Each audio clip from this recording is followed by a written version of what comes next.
बिस्मिल्लाहिर्रहमानिर्रहीम इय्याका नअबुदु व इय्याका नस्तईन। सबसे पहले तो रज़ा बाकर आपको, आपकी टीम, मुर्तज़ा, आप सबको मैं आज मुबारक देता हूँ कि आपने एक बड़ा लैंडमार्क क्रॉस किया ये रोशन डिजिटल अकाउंट में, कि आपने $1 अरब इन अकाउंट्स में आपकी ये जो स्कीम है इसने कामयाबी से इतने ज़्यादा अचीवमेंट की। मैं आपको मुबारक देता हूँ। ये जो आपकी नई और इसको आगे बढ़ाने के लिए और ओवरसीज़ पाकिस्तानीज़ की पार्टिसिपेशन बढ़ाने के लिए जो आपने 2 रोशन अपनी कार और जो रोशन समाजी खिदमत, ये जो 2 आपने और प्रोडक्ट्स दिए हैं, इंशाअल्लाह ये कामयाब होंगे। और मैं ये चाहूँगा कि आप हमारे फाइनेंस मिनिस्टर शौकत तरीन की भी पूरी सर्विसेज लें, क्योंकि इनकी ख़ास, जो मैं इनको जानता हूँ, इनकी मार्केटिंग के अंदर इनकी ख़ास एक एक्सपर्टीज़ है। तो ये और इसके अंदर बहुत पोटेंशियल है, क्योंकि अभी तक आपने $1 अरब लिया और 1,20,30 हज़ार पाकिस्तानियों से, तो 90 लाख पाकिस्तानी बाहर हैं। और 90 लाख पाकिस्तानियों की अगर आप सोच लें कि एक फ्रैक्शन भी हमने इनका टैप कर लिया, मसलन हम 20 लाख तक भी पहुंच गए, तो ये फिगर किधर से किधर जा सकती है। तो इसमें बड़ा अनटैप पोटेंशियल पड़ा हुआ है, और जितना भी आप इसके अंदर अपनी out of the box thinking करेंगे, सोचेंगे, अपनी इसकी मार्केटिंग की चीज़ें सोचेंगे, तो ये मेरे ख़्याल में ये ऐसी चीज़ है, ये हमें वो कुशन देगी कि हमें देखें हमारा मसला क्या पाकिस्तान का मसला ये रहा कि हमने किसी ने भी जोर ही नहीं लगाया अपनी एक्सपोर्ट्स बढ़ाने के लिए। तो क्योंकि एक्सपोर्ट्स हमारी बढ़ी नहीं, वो असल में वो सबसे बड़ा एक रुकावट बन गई पाकिस्तान के आगे बढ़ने में। होता क्या था कि हमारी जैसी ही ग्रोथ रेट बढ़नी शुरू होती थी, वो जाके प्रेशर पड़ना शुरू हो जाता था हमारे करंट अकाउंट के ऊपर। वो जैसे ही वो डेफिसिट के ऊपर जाना शुरू होता था, सारी जो हमारी ग्रोथ रेट है वो इसलिए रुकती थी, वो जो बूम और बस्ट साइकिल था, कि हमें फिर डॉलर्स की कमी होती थी, क्योंकि जैसी जैसी ग्रोथ रेट बढ़ती थी, इंपोर्ट्स बढ़ती थी, डॉलर्स की कमी होती थी, एक्सपोर्ट्स बढ़ती नहीं थी। तो जैसे डॉलर्स की कमी आती थी, हमें IMF के पास जाना पड़ता था। और अब अभी तक गालिबन हमको पिछले 30 सालों में कम से कम को 20 दफ़ा तो जा चुके हैं IMF के पास। और ये हमारी एक बड़ा अलमिया रहा है कि किसी ने लॉन्ग टर्म प्लानिंग नहीं की। तो जब तक हम अपनी एक्सपोर्ट्स को उस लेवल पे नहीं लेके जाते जिस लेवल पे कि वो हमारी इंपोर्ट से ज़्यादा हम अपनी एक्सपोर्ट्स बढ़ाएं, तब तक हमारे पास सिर्फ रास्ता ही एक है कि हम ओवरसीज़ पाकिस्तानी, जो हमारा बहुत बड़ा एसेट पड़ा हुआ है, इसको किसी तरह हम इस एसेट को टैप करें। अभी तक बड़ी थोड़ी कोशिशें हुई, और शौकत तरीन जब पहली दफ़ा फाइनेंस मिनिस्टर थे, तो पहली दफ़ा इन्होंने रेमिटेंसेस के ऊपर कोशिश की, किसी तरह ज़्यादा हम रेमिटेंसेस ओवरसीज़ पाकिस्तानीज़ की लेके आए। अब ये दूसरी दफ़ा एफर्ट हो रही है, जो कि रज़ा आपने लीड ली इसके अंदर। अब हमें कोशिश ये करनी चाहिए कि हर किस्म की अपने आपके स्टेट बैंक के अंदर, शौकत तरीन आपकी फाइनेंस मिनिस्ट्री में, हमारी इकोनॉमिक पूरी एडवाइजरी टीम बैठी हुई है, हमें सारा वक्त ब्रेनस्टॉर्मिंग करनी चाहिए कि हम जब तक हमारी एक्सपोर्ट्स नहीं बढ़ती, हम किस तरह वो गैप इंक्रीज करेंगे, वो फिल करेंगे, वो गैप कैसे फिल करेंगे अपने ओवरसीज़ पाकिस्तानीज़ की रेमिटेंसेस से। आपने जो बात की, हमारी इस वक्त हमने जो इंसेंटिवाइज किया अपने कंस्ट्रक्शन सेक्टर को और लो कॉस्ट हाउसिंग को, अब ये आहिस्ता आहिस्ता पिक कर रही हैं। जिस तरह आपने ठीक एक बात कही कि हमारे बैंक्स को अभी तक आदत नहीं है, वो जो बैंक से फाइनेंस करवाना चाहता है अपना घर, वो जो छोटे लोग हैं, जो वो क्लास है जिसके पास आज तक कभी किसी को कर्जे मिले नहीं बैंक से, तो उसके लिए आहिस्ता आहिस्ता बैंक्स को अपने स्टाफ को ट्रेनिंग करनी पड़ेगी इनको सर्विस करने के लिए। और जैसे जैसे हमारी कंस्ट्रक्शन में माशाल्लाह बहुत बड़ी बूम आ रही है,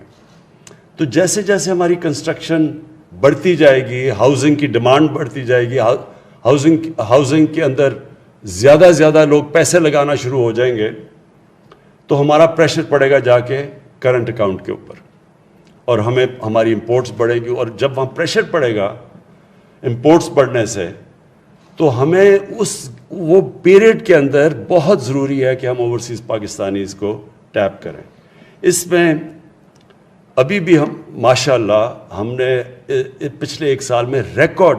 ریمیٹنسز آئی ہیں اوورسیز پاکستانی سے، سارے پچھلے ریکارڈز ٹوٹ چکے ہیں، لیکن یہ بھی جس طرح ورڈ وہ ایکسپریشن استعمال کرتے ہیں ٹپ آف دی آئس برگ، یہ بہت ابھی تھوڑی سی ہے جو کہ ہم ان کو ٹیپ کر سکتے ہیں۔ اور یہ وہ پھر سے میں وہ کہتا ہوں کہ وہ جب تک ہماری ایکسپورٹس اس لیول پہ نہیں پہنچتی تو یہ ایک ایریا ہے جو یہ اس گیپ کو فل کرے گا۔ تو اس لیے جتنا بھی آپ اس کے اوپر انوویٹ کریں گے، سوچیں گے، اس میں برین سٹارمنگ کریں گے، اور اس سب سے بڑے پوٹینشیل کو ٹیپ کرنے کے لیے اتنا ہمارے لیے آسانیاں پیدا ہوتی رہیں، ہمیں وہ کرنچ نہیں آئے گا جو کہ ہمیشہ آ جاتا ہے کرنٹ اکاؤنٹ کے اندر جب ہمارا وہ ڈیفیسٹ پہ چلا جاتا ہے۔ اور ہم سب جانتے ہیں کہ جب آپ کا کرنٹ اکاؤنٹ ڈیفیسٹ میں جاتا ہے تو سب سے بڑا پرابلم ہمیں یہ آتا ہے، ہمارے روپے پہ پریشر پڑنا شروع ہو جاتا ہے، اور جب روپے پہ پریشر پڑتا ہے تو سب کچھ ہماری جو گروتھ ریٹ ہے سب افیکٹ ہو جاتی ہے، جس میں جو ایک چیز افیکٹ ہوتی ہے انویسٹمنٹ، فارن انویسٹمنٹ، کیونکہ جب لوگوں کو یہ انسرٹنٹی ہو جاتی ہے کہ روپے کی اسٹیبلٹی نہیں ہے تو وہ جو باہر سے جو لوگ انویسٹ کرنا چاہتے ہیں وہ پھر ان کے لیے آسان ہوتا ہے، اگر انہوں نے ڈالر میں پیسہ رکھ لیا ان کو کیا ضرورت پڑی انویسٹ کرنے کے لیے، تو وہ پھر ساری ہماری فیوچر گروتھ ریٹ، ملک کا فیوچر اکانومی کی گروتھ وہ سب افیکٹ ہو جاتی ہے۔ تو اس لیے یہ روشن ڈیجیٹل بڑا امپورٹنٹ ہے ہمارے لیے۔ بینکس کی ابھی تک جس طرح کی وہ ہمارے ساتھ چلے ہیں، میں ان کا خاص آج ان کو اپریشیٹ کرنا چاہتا ہوں، خراج تحسین پیش کرنا چاہتا ہوں کہ ہاؤسنگ میں بھی وہ کنیکٹڈ ہے، ہاؤسنگ میں بھی بینکس کی ہمارا رول بہت بڑا ہمیں چاہیے، اور دوسرا یہ جو اٹریکٹ کرتے ہیں ہم اوورسیز پاکستانیز کی ریمیٹنسز میں، اس میں بھی بہت بڑا چاہیے۔ میں آخر میں صرف ایک چیز کہنا چاہتا ہوں کہ ہمارا جو ایسٹ ہے، جو لوگوں نے اس ملک کی اکانومی کو افلوٹ رکھا ہے، جو بچا کے رکھا ہوا ہے، وہ ہے ہمارے اوورسیز پاکستانی، اور اسپیشلی وہ ہمارے جو لیبر جاتی ہے۔ اور کیونکہ میرا ان سے واسطہ کافی پڑا ہے بڑے سالوں سے، جب سے میں پہلی دفعہ باہر کرکٹ کھیلنے گیا تو کرکٹ میں زیادہ تر جو ہم جاتے تھے انگلینڈ کرکٹ کھیلنے، تو ہمارا جو وہ لیبر کلاس تھی وہ بڑے آئیڈینٹیفائی کرتے تھے پاکستان سے، میچز پہ آتے تھے، تو میرا ان سے تب سے رابطہ ہے، آج سے 50 سال سے۔ تو مجھے افسوس سے کہنا پڑتا ہے کہ ہمارے جو ایمبیسیز ہیں وہ جس طرح ان کو اپریشیٹ کرنا چاہیے ان محنت کش لوگوں کو جو خون پسینہ ایک کرتے ہیں، اور مجھے تو پتہ ہے کہ بیچارے کئی دفعہ 12 گھنٹے کام کرتے ہیں، ایکسٹرا شفٹس لگاتے ہیں، پیسے بچا کے اپنی فیملیز کو بھیجتے ہیں، اور 6 8 ایک کمرے کے اندر رہتے ہیں، اور جس طرح میں نے ان کو دیکھا ہوا ہے، تو یہ بہت ہمارے اسپیشل لوگ ہیں اس ملک کے۔ ایک تو ہم ان کو نوکریاں نہیں یہاں دے سکتے، اپنی فیملی سے دور ہوتے ہیں اور بڑے مہینے دور رہتے ہیں، اور کئی دفعہ سال دور رہتے ہیں اپنی فیملی سے، پھر وہ محنت کرتے ہیں، اصل خون پسینہ ایک کر کے وہ پیسہ بچا کے بھیجتے ہیں، اور وہی ریمیٹنسز آج ہمیں پاکستان کو چلا رہی ہیں۔ تو میں آج اسی پلیٹ فارم سے اپنی ایمبیسیز کو ایک پیغام دینا چاہتا ہوں جو باہر ہیں، کہ آپ کی جو سب سے امپورٹنٹ ڈیوٹی ہے وہ ان کا دھیان رکھنا ہے، جو ہماری پاکستان کی لیبر وہاں کام کر رہی ہے، جو مزدور طبقہ ہے، جو پیسے والے لوگ ہیں ان کے لیے تو پھر بھی اتنے پرابلمز نہیں ہوتے۔ مجھے پتہ چلا کہ سعودی عربیہ کے اندر ہماری ایمبیسی نے جو ان کو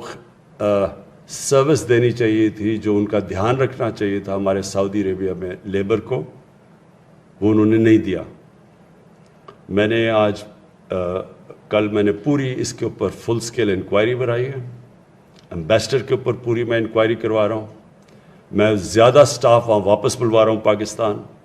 और जब ये इंक्वायरी के रिजल्ट्स आएंगे तो जो जो ज़िम्मेदार हैं जिन्होंने मिसट्रीट किया हमारे लेबर को और जो उनका काम है सबसे बड़ा, उन सब के ख़िलाफ़ मैं एक्शन लूँगा। एक हम इनकी मिसाल बनाएंगे कि ये इनका जो सबसे बड़ा काम है उनकी मदद करना, बजाय मदद करने के मुझे ये भी रिपोर्ट्स आई हैं कि उनसे पैसे लिए जाते थे। तो ये मैं आज सिर्फ इसलिए कह रहा हूँ कि इसमें पूरी इन्वेस्टिगेशन अब हो रही है, बड़ी हाई पावर्ड इन्वेस्टिगेशन हो रही है, और जिन जिन लोगों ने हमारी लेबर को से एक्सटॉर्ट किया, मिसट्रीट किया, अपना काम नहीं किया, उनके ऊपर हम एक मिसाली सज़ाएं देंगे उनको। फिर से मैं आपको रज़ा बाकर, आपको, आपकी टीम, मुर्तज़ा, मुझे पता मुर्तज़ा ने बड़ा ज़बरदस्त काम कर रहा है, मैं उसको भी मैं आज एक्नॉलेज करना चाहता हूँ, और मैं ये उम्मीद रखता हूँ कि आप इसी तरह, जिस तरह आप out of the box thinking कर रहे हैं और सोच रहे हैं और इनोवेट कर रहे हैं और नए तरीके कर रहे हैं, क्योंकि ये बहुत बड़ा 90 लाख पाकिस्तानी ओवरसीज़ बहुत बड़ा एसेट हमारा बैठा हुआ है बाहर, और इसको हमने अभी कोशिश, जिस तरह मैंने कहा, जब तक एक्सपोर्ट्स नहीं बढ़ती, इस हमने अपने बड़े असासे को सही माने में टैप करना है। बहुत बहुत शुक्रिया।